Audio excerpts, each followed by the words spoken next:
we was close. She was the only one that I cared to live for. So when she got murdered, I'm thinking like, life's over. How old was you? 20. 20. And I never ever thought about retaliation because I had family to do that. My uncle called me and said, "You want to go?" And I told him no. Remember, I told you I was always smart. As much anger as I had in me, I was still smart. Because if I go do some dumb shit, I wouldn't be sitting here right now. Yeah.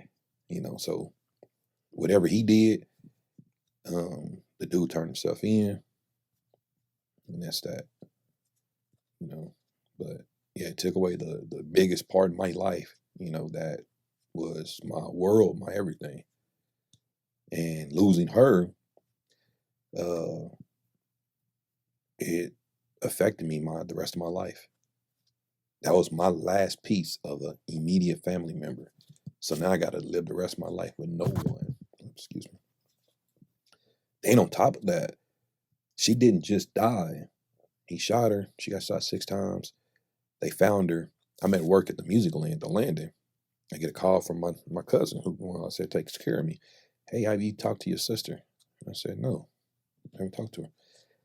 "Well, they think that they found her in Swope Park." So I'm like, huh? So I got to close down the shop, rush to Truman, hold mine, way down there. I'm riding on Dayton's. I don't give a fuck, scraping on my tires, all that, flying. Get down there, family down there, and my cousin, who he's also dead now, he went to identify her. He went to the room to identify her and say, "Yeah, that's her." Fast forward 2 days later on Monday, this was on a Saturday when they found her. Fast forward to Monday, doctors came in and told us that she's not going to make it if we keep her on life support. The life support's keeping her alive. She's not going to recover on her own. And even if she did, she would be in a vegetative state of mind where she won't know us,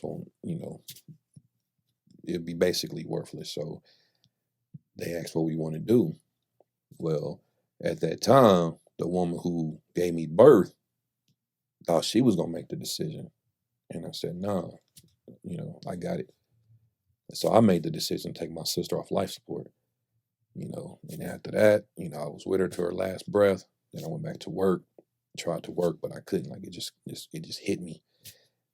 So my boss was like, "Man, you need to go home, let it sink in, deal with it, shit like that." And I kind of isolated myself because it was hard. Like, that was the biggest death I have experienced. Lost my dad, but it wasn't really like a big loss because he wasn't really there. My grandma, who was also close to me, but it was still like not as big as my blood sister. And that shit changed me. Like, I feel like it took away the emotions that I once had, to where it affected relationships, probably friendships, everything. It just made me very heartless and cold.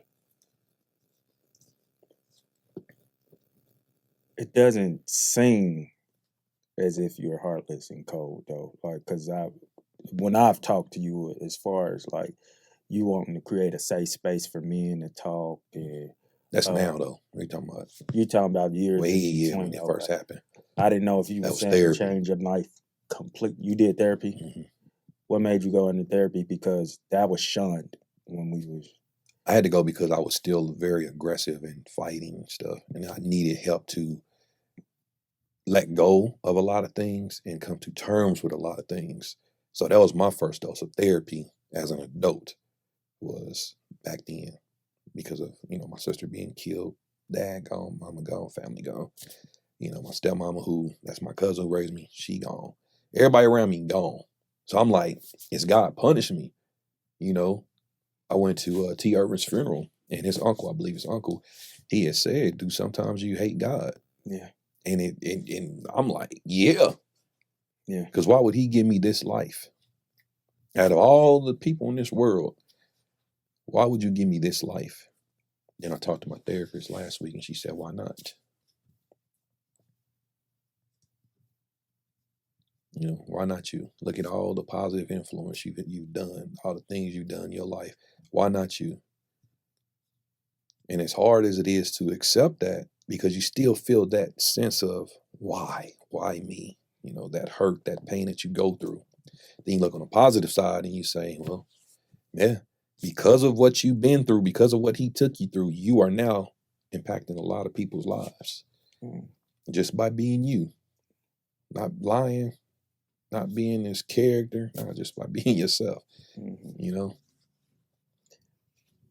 You believe in God, but do you believe in Jesus too? I do. So my understanding of that, because we all get, not to say my struggle was yours or nothing like that, but we all go through things that we're like, why? Yeah. Why God? Are you even really there? And then, but you say, why me? And when that person says, your therapist says, why not you? Shit, I'm sure Jesus is like, why? Out of all the people in the world, I'm your son. Yeah. And I got to go through this. So knowing that I have my own cross to carry and I'm built for that, it keeps me sane in whatever I'm going through. Oh, yeah. But you definitely are like, come on, cuz, like. Yeah. It takes you through that, man. I'm telling you, because a lot of people, and they say it all the time about me, why ain't you in prison or something? It's crazy. They tell me that. With your story, with your background, you would think you would be in prison. And I don't disagree. The only reason why I'm not is because I was smart. I knew when to stop. I can do all the dumb shit in the world, but I knew when to stop. You know? I knew, oh no, I ain't about to do no, you know, something that's going to literally take my freedom away. Nah, I'll play around with a couple of months.